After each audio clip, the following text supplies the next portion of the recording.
Hello students, आज के इस वीडियो लेक्चर में हम सीखेंगे फोर्स एंड मोशन। बहुत सिंपल से टॉपिक्स है दोनों। चलिए देखते हैं सबसे पहले force. So what is force? तो मैं यहां मेंशन कर लेता हूं फोर्स। ओके, सो फोर्स क्या होता है? The factor which bring the change in the object. ऐसा फैक्टर जो क्या करे, किसी भी ऑब्जेक्ट में क्या करे, चेंज ले आए।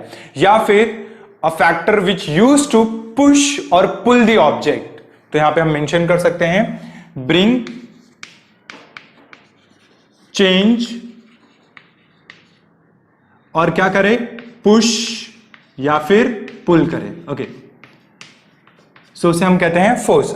अ factor which is use to bring the change in the object और पुश और pull the object, it is known as force. For example, जब हम क्या करते हैं, डोर ओपन करते हैं, तो या तो हम डोर को क्या करते हैं, पुश करते हैं या फिर पुल करते हैं। डोर को ओपन कर लिए तो हम क्या कर लगा रहे हैं, वहां पे फोर्स लगा रहे हैं।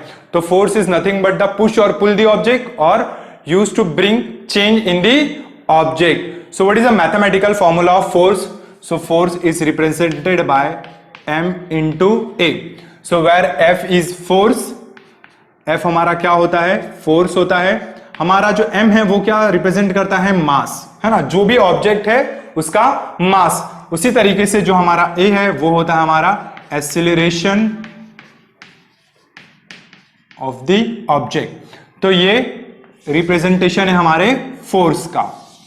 ओके, सो होप सो आपको फोर्स समझ में आ गया होगा। Now come to the second topic. हमारे पास सेकेंड टॉपिक है मोशन। सो मोशन मीन्स क्या होता है, तो मैं यहां मेंशन कर लेते हैं हम पहले motion. Okay, so motion is nothing but the change of place with respect to time. जब क्या होता है, किसी भी ऑब्जेक्ट का प्लेस चेंज होता है टाइम के रिस्पेक्ट में, उसे हम कहते हैं मोशन। सपोज फैन रोटेट हो रहा है, तो फैन क्या कर रहा है, कंटिन्यूअस अपनी पोजीशन चेंज कर रहा है, अपना प्लेस चेंज कर रहा है टाइम के रिस्पेक्ट में, तो क्या कर रहा है, मोशन कर रहा है। सपोज मैं यहां पे अपनी पोजीशन क्या कर रहा हूं, चेंज कर रहा हूं टाइम के रिस्पेक्ट में, तो मैं क्या कर रहा हूं, मोशन कर रहा हूं। तो change of place with respect to time is known as motion. तो मोशन समझ में आ गया होगा। अब बेसिकली दो टाइप के मोशन होते हैं। कौन कौन से मोशन होते हैं, चलिए देखते हैं। एक होता है हमारा लीनियर मोशन, लीनियर, और दूसरा हमारा होता है सर्कुलर मोशन। सर्कुलर मोशन को हम एंगुलर मोशन भी कहते हैं। ओके, सो मोशन समझ में आ गया। अब ये लीनियर मोशन क्या है? सो motion on a straight line, ऐसा मोशन जो क्या हो, एक स्ट्रेट लाइन पे हो, उसे हम क्या कहेंगे, लीनियर मोशन। सो एंगुलर या सर्कुलर मोशन क्या होगा? सो सर्कुलर मोशन को एक्सप्लेन करने के लिए मैं एक पहले सर्कुलर ट्रैक बना लेता हूं। इन शॉर्ट मैंने क्या बना लिया, एक circle. A motion on a circular path और सर्कुलर ट्रैक और सरकमफ्रेंस ऑफ द सर्कल। ऐसा मोशन जो किस पे हो, सर्कुलर पाथ या सर्कुलर ट्रैक या सरकमफ्रेंस ऑफ द सर्कल, इस पे जो मोशन होगा हम उसे कहेंगे सर्कुलर मोशन। एग्जांपल के तौर पे यहां पे हम ले सकते हैं, एक मैंने यहां पे एक सर्कुलर पाथ ड्रॉ किया है जिसकी वजह से एक सर्कल बना है, उसका एक सेंटर होगा और ये हो गया हमारा रेडियस। ओके, सो मेरा यहां पे एक ऑब्जेक्ट है, ओके, जो क्या कर रहा है, मोशन कर रहा है इस सर्कुलर ट्रैक पे, इसके सरकमफ्रेंस पे। तो ये किस पे मोशन कर रहा है, इस सर्कुलर ट्रैक पे। तो कौन सा मोशन कर रहा है, circular motion. A motion on a circular track और circular path is known as circular motion. तो यहां पे जो हमारा ऑब्जेक्ट को क्या कर रहा है, सर्कुलर मोशन कर रहा है। सपोज इस ऑब्जेक्ट का मास है m, अभी किसी ना किसी स्पीड से क्या कर रहा होगा, मोशन कर रहा है, तो मैं इसकी स्पीड को लिख देता हूं v, इसकी स्पीड को ले लेता हूं मैं v। ओके, सो इस तरीके से ये जो ऑब्जेक्ट है इस सर्कुलर ट्रैक पे मोशन कर रहा है, इसलिए कौन सा मोशन करेगा, सर्कुलर मोशन करेगा। सो होप सो आपको ये भी क्लियर हो गया होगा। ओके, सो सर्कुलर मोशन करने के लिए कुछ कंडीशंस होती हैं, उसमें से सबसे नेसेसरी मेन कंडीशन ये होती है कि जब सर्कुलर मोशन हो रहा हो वहां पे कंटिन्यूअस एक फोर्स लगता है, उस फोर्स को कहा जाता है सेंट्रीपिटल फोर्स। क्या होता है सेंट्रीपिटल फोर्स, चलिए देखते हैं। यहां पे ये जो ऑब्जेक्ट हमारा है जिसका मास m है, वो v स्पीड से क्या कर रहा है, इस सर्कुलर ट्रैक पे क्या कर रहा है, मोशन कर रहा है, मतलब सर्कुलर मोशन कर रहा है ना।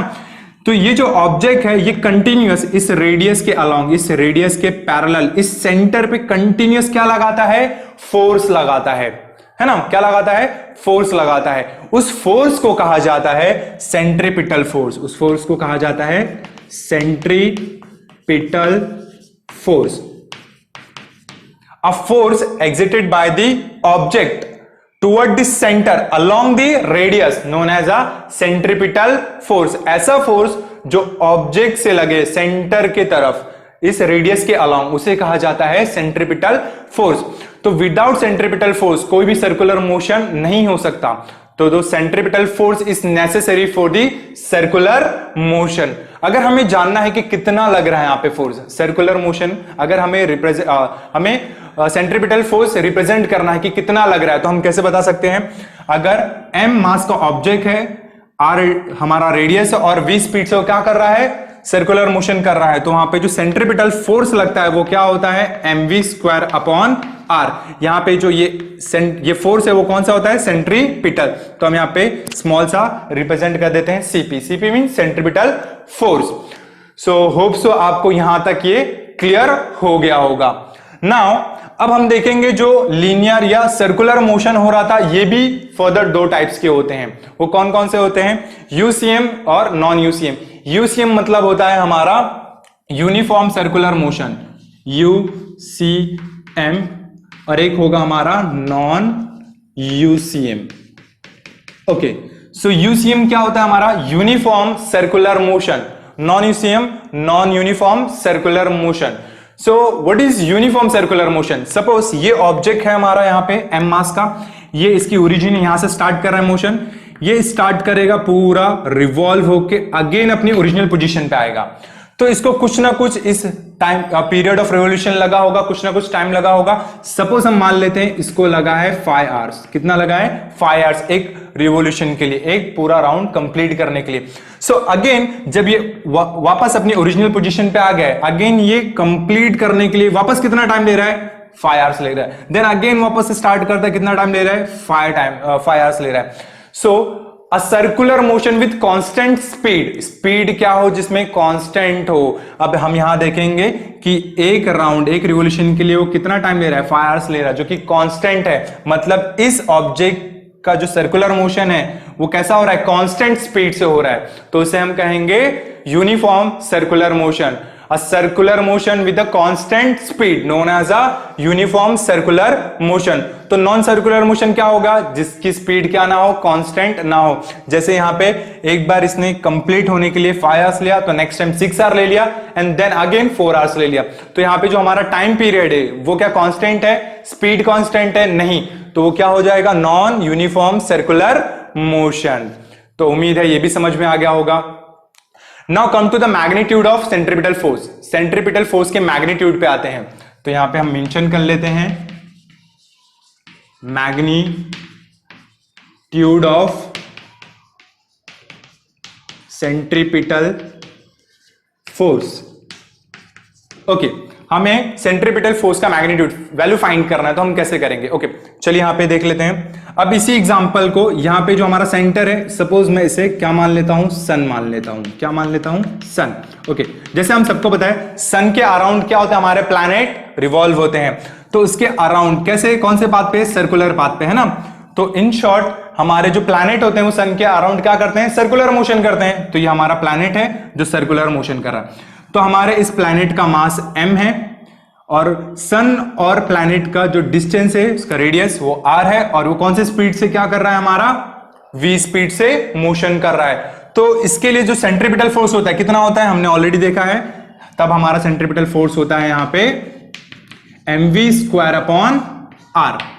ओके, सो इसका magnitude. But if in case अगर हमें स्पीड को किस में बताना है? टाइम पीरियड में बताना है। जो हमारा प्लैनेट है उसकी स्पीड को किस में एक्सप्रेस करना? हमें टाइम पीरियड में करना है। तो हम कैसे करेंगे? तो सिंपली हम पहले स्पीड फाइंड कर लेंगे। तो स्पीड क्या होता है हमारा? स्पीड होता है डिस्टेंस अपॉन टाइम। ये हमारा होता है स्पीड। ओके, सो यहां पे स्पीड क्या है हमारा? v। जैसे हमने देखा, तो मैं यहां लिख देता हूं स्पीड की जगह v। डिस्टेंस है ना, कितना डिस्टेंस कवर कर रहा है? तो यहां पे देखो जो हमारा मोशन हो रहा है किस पे हो रहा है? सर्कुलर पाथ, सर्कुलर ट्रैक, है ना, जो कि हमारा क्या है? सरकमफ्रेंस है सर्कल का।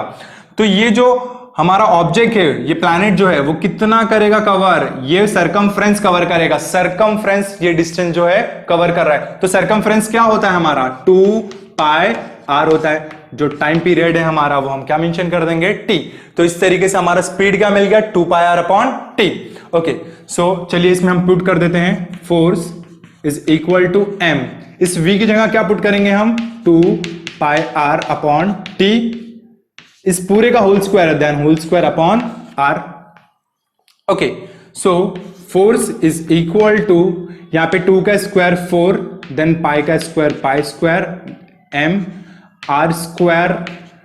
ओके, और नीचे यहां पे हमारे पास है r, और इस t का स्क्वायर होगा तो t square. Okay, now r square और ये r कैंसल आउट, तो हमें क्या मिल गया यहाँ पे, सेंट्रीपिटल फोर्स मिल गया हमें 4πr स्क्वायर m अपॉन, यहां पे एक r बचा है और नीचे t स्क्वायर बचा है। तो हमने क्या कन्वर्ट कर दिया, यहां पे स्पीड को टाइम पीरियड में हमने कन्वर्ट कर दिया है ना, t स्क्वायर। हमें इसको फर्दर और क्या करना है, क्लासिफाई करना है ना, और हमें इसको लेके आना है कांस्टेंट टर्म में। तो हम क्या करेंगे यहाँ पे, जैसे हमें पता है केपलर का थर्ड लॉ है ना, यहां मेंशन कर देता हूं मैं, केपलर्स थर्ड लॉ। केपलर का थर्ड लॉ क्या है, केपलर ने बताया था थर्ड लॉ में कि T square upon R cube is equal to constant, है ना, T square upon R cube is equal to constant, जो हमने लास्ट वीडियो लेक्चर में सीखा है। तो यहां पे देखिए, यहां पे क्या हो गया, हमारे पास आर स्क्वायर है। ओके, सो ये हमारा क्या है, आर स्क्वायर। अगर मैं इसको क्या कन्वर्ट कर दूं आर क्यूब में, तो इसको आर क्यूब में कन्वर्ट करने के लिए मुझे किससे मल्टीप्लाई करना पड़ेगा, आर स्क्वायर। ऊपर मल्टीप्लाई किए तो हमें नीचे भी मल्टीप्लाई करना पड़ेगा।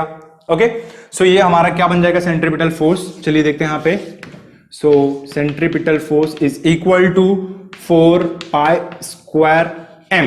Okay, so r into R square हमारा क्या बन जाएगा, यहां पे r क्यूब बन जाएगा, नीचे क्या हो जाएगा आर स्क्वायर, और ये जो टी स्क्वायर है मैं इसके डिनोमिनेटर में यहां पे लिखता हूं। ओके, सो कैपलर्स का थर्ड लॉ क्या था कि T square upon R cube is equal to K, यहां पे उल्टा है R cube upon T square, तो ये क्या हो जाएगा, उल्टा हो जाएगा। कैसे उल्टा हो जाएगा, कुछ ऐसे हो जाएगा ये, है ना, R cube upon T square is equal to 1 upon K, है ना। हमने क्या किया है, इनवर्स किया है, तो ये भी इनवर्स हो जाएगा। तो हम यहां पे क्या मेंशन कर सकते हैं, सेंट्रीपिटल फोर्स क्या हो जाएगा हमारा, 4π square m upon R square, ये क्या हो जाएगा हमारा 1 अपॉन के। सो हम 1 ऊपर मेंशन करेंगे, नहीं मेंशन करेंगे, तो हमें इस तरीके से मिलेगा। अब इसमें क्या देखने वाली बात है, यहां पे जो 4 है वो नंबर है, ऑलरेडी कांस्टेंट है, पाई की वैल्यू भी कांस्टेंट होती है, जो मास है किसी भी प्लैनेट का मास क्या होगा, कांस्टेंट होगा, तो ये भी कांस्टेंट है, के भी कांस्टेंट है। तो ये सारी चीजें, ये जो सारे फैक्टर्स हमारे क्या हैं, कांस्टेंट। कौन कौन से, 4π स्क्वायर m अपॉन के, ये सारी चीजें हमारे क्या हैं, कांस्टेंट हो गई, है ना। ओके, सो फिर बचा क्या यहाँ पे, तो हमारा जो सेंट्रीपिटल फोर्स है ये क्या बच रहा है, इस आर स्क्वायर के साथ बच रहा है। तो मैं यहां पे लिख देता हूं, जो सेंट्रीपिटल फोर्स है वो क्या हो रहा है, इनवर्सली प्रोपोर्शनल हो रहा है, किसके, square of distance between sun and planet. तो इस एक्सपेरिमेंट से न्यूटन्स को क्या फाइंड हुआ कि जो हमारा सेंट्रीपिटल फोर्स है ना, जो प्लैनेट किस पे लगाता है, सन पे, तो जो हमारा सेंट्रीपिटल फोर्स है वो सन और प्लैनेट के इनवर्सली प्रोपोर्शनल, इनके बिटवीन का जो डिस्टेंस है उनके इनवर्सली प्रोपोर्शनल का स्क्वायर होता है। तो इस तरीके से ये थे आज के टॉपिक्स, उम्मीद है आपको समझ आ गया होगा।